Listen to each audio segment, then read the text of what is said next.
baik. Itu cara makan enak itu apa? Idamuhu al-ju'.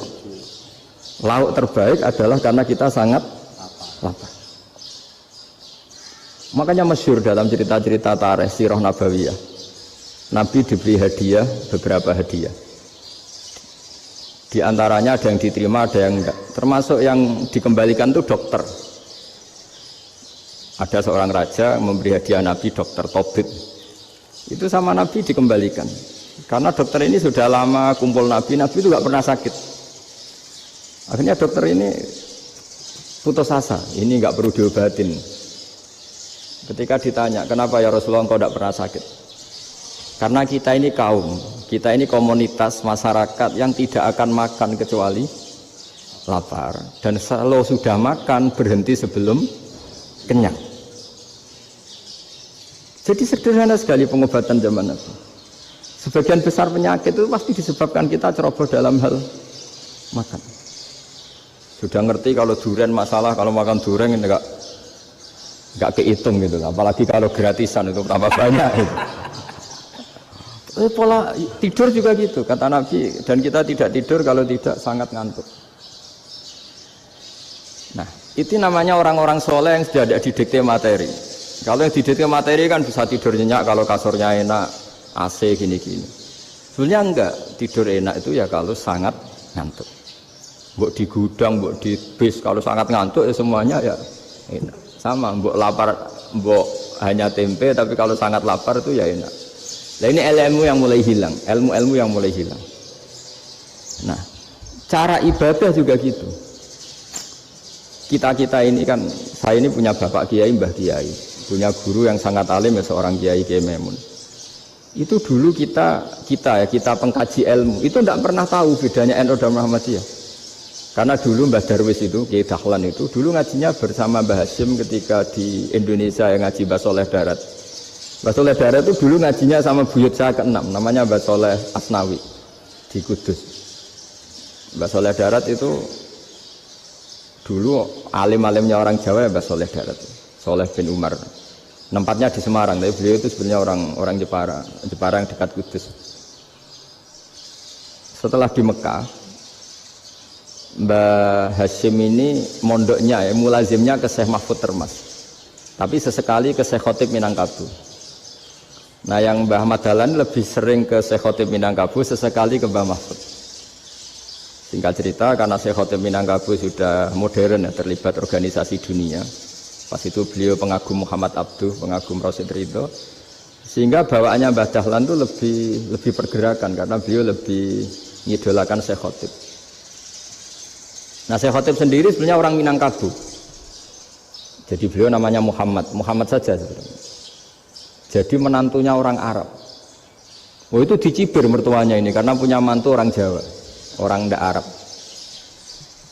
Singkat cerita terus si mertuanya bilang gini, kamu jangan pernah bilang kalau orang Arab itu mansa kanal Arab, orang yang bertempat di Arab. Walakin mantakallama bi arabiyyin fasihin, tapi orang bisa ngomong Arab secara fasih. Singkat cerita, kalau kamu tidak percaya, nanti suatu saat menantu saya kalau Jumatan, tidak usah kamu kasih tahu, langsung suruh jadi khotib. Nggak usah kamu kasih tahu, sarannya tidak usah kamu kasih tahu. Kalau sekarang kan enggak. Kalau dosen mau jadi khotib kan mengumpulkan materi dulu. Lucunya di antara materinya itu dari TV, makanya jadi ribet kan khutbah sekarang. Kalau musim corona ya akan ngomong corona, musim apa yang ngomong apa. Jadi lagi-lagi didikte oleh media. Sebenarnya kalau ngomong kan sesuai kebutuhan umat, ini obatnya apa, tapi enggak sesuai trending topik, itu kan kayak anak-anak gaul. Ini dokter kok gitu kan aneh. Singkat cerita si khotib ini enggak dikasih tahu, saya Muhammad tadi enggak dikasih tahu, langsung disuruh khutbah. Fatakallama bikalamin fasihin, dia ngomong fasih sekali, bahkan ngalah-ngalahi fasihnya orang Arab asli. Semenjak itu beliau dapat gelar Al-Khotib, orang yang cakap berpidato berkhutbah. Makanya terus dia Khotib Al-Minangkabau. Jadi orang Indonesia itu luar biasa. Dulu yang namanya orang Indonesia di Arab Saudi itu dihormati sekali, karena yang kesana itu pasti ulama. Sudah alim di Indonesia kesana, termasuk Mbah Ahmad Dahlan, Mbah Hasyim dulu karena sama-sama muridnya Mbah Soleh Darat. Lama-lama yang kesana itu TKI TKW itu ya mulai agak dibully. Dulu Syekh Nawawi di antara ijtihad yang dihormati itu beliau mengkritik nyuwun sewu orang yang kan orang biasanya normalnya kan muji orang mati syahid. Hebat orang mati syahid itu hebat gini. Oke, kita sepakat orang mati syahid itu hebat. Tapi kata Imam Nawawi dengan syarat niatnya itu li'ila'i kalimatillah dan itu bawaan takdir. Saya ulang lagi, itu bawaan takdir, harus mati di medan perang. Tapi tidak boleh seseorang ini niat perang tapi niatnya supaya syahid. Karena kalau begitu berarti dia berniat supaya menjadi maktulal kafir, orang yang dibunuh orang kafir. Kedua, dengan dia mati berarti pasukan Islam berkurang. Berarti dia ingin pasukan berkurang, hanya ambisinya dia ingin langsung ke surga. Misalnya pasukan orang Islam itu 10, orang kafir 10. Kalau kamu ingin syahid berarti mati 1 kan, tinggal 9 kan. Nah kalau yang seperti itu 10 kan mati semua.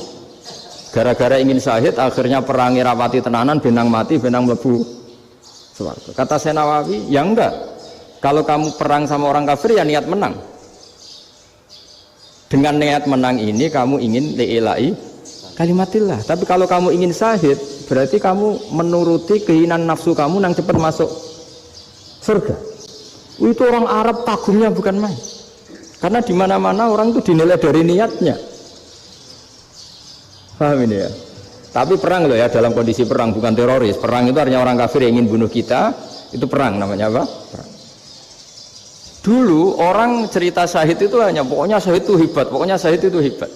Syahid di medan perang itu hebat, pokoknya syahid di medan perang hebat. Tapi ketika Syekh Nawawi memberi penjelasan ilmiah, jika kamu perang ingin cepat mati, ingin cepat syahid, artinya ini untuk pemenuhan diri kamu, karena kamu bayangkan langsung masuk surga. Kamu lupa bahwa dengan kamu dibunuh, kekuatan Islam berkurang. Akhirnya beliau memberi penjelasan, syahid itu bagus, itu sebagai takdir. Hanya takdir itu kita perang yang ingin menang, tapi takdirnya mati. Jangan dibalik, oleh perang rapati tenanan, benang mati, namun bu. Itu yang pertama, termasuk ulama yang pertama memberi penjelasan itu Syekh Nawawi. Akhirnya melahirkan kekaguman yang luar biasa dengan tafsir Munirnya itu. Terus beliau itu orang yang rileks kalau menjelaskan ilmu. Ini ya juga guru-gurunya Mbah Hasyim, Mbah Guru sama Mbah Hasyim sama Mbah Ahmad Dahlan Syekh Nawawi itu. Jadi dulu yang alim di Arab itu ada Syekh Nawawi, ada Syekh Khotib Minangkabau, ada Syekh Bakir Jogja, ada Syekh Mahfud Termas. Itu orang Indonesia banyak sekali yang alim. Bahkan diantaranya yang dikagumi Al-Azhar itu juga orang Indonesia, nama Syekh Abdul Manan itu, mbahnya Syekh Mahfud Termas. Itu pertama ada duta besar Indonesia di Mesir, itu termasuk barokahnya Mbak Abdul Manan tadi, itu juga orang Indonesia. Jadi pemahaman ulama Indonesia itu khas, termasuk ketika memaknai apa? Syahid. Ketika memaknai apa? Syahid. Itu unik. Ketika Syekh Nawawi diuji dulu itu yang namanya ulama diuji dulu oleh 100 ulama. Jadi dulu ya ada kompetisi. Imam Bukhari diakui jadi ahli hadis itu diuji oleh mi'atu muhaddisin, 100 orang ahli hadis, sanad dibolak-balik, matanya dibolak-balik, tapi beliau tetap bisa mengembalikan proporsi sanad itu. Syekh Nawawi pernah diuji gini. Ayul afdol al ulama awis salatin. Keren mana ulama sama raja atau sama orang-orang kaya, sama penguasa? Ya keren ulama. Terus dibully sama orang. Tapi setahu saya banyak ulama yang antri di rumahnya raja, tapi saya tidak tahu melihat raja antri di rumahnya ulama. Kan kebanyakan kan mungkin ustadz atau kiai yang antri ngajukan proposal kan enggak. Nah, kalau raja kan enggak pati itu, malah enggak usah antri, kiainya sudah nyambut sebelum datang. Jawabannya lucu Syekh Nawawi itu, dan yang tanya itu langsung diem. Ya karena ulama itu tahu fungsinya uang, sehingga cara nyari sampai seperti itu. Sementara raja-raja itu tidak tahu fungsinya ilmu, makanya tidak pernah sowan ulama. Sehingga jadi ya dianggap enteng saja. Ulama kan tahu fungsinya uang, tahu untuk pondok, tahu masjid. Sementara raja tidak tahu fungsinya ilmu. Jadi itu khas Jawa ya. Khas Jawa, khas Indonesia. Apa-apa yang menurut orang banyak dengan tanda kutip itu buruk atau baik, Itu orang Jawa menafsirkan tuh gampang saja. Sehingga semenjak itu Jawa itu dipandang betul.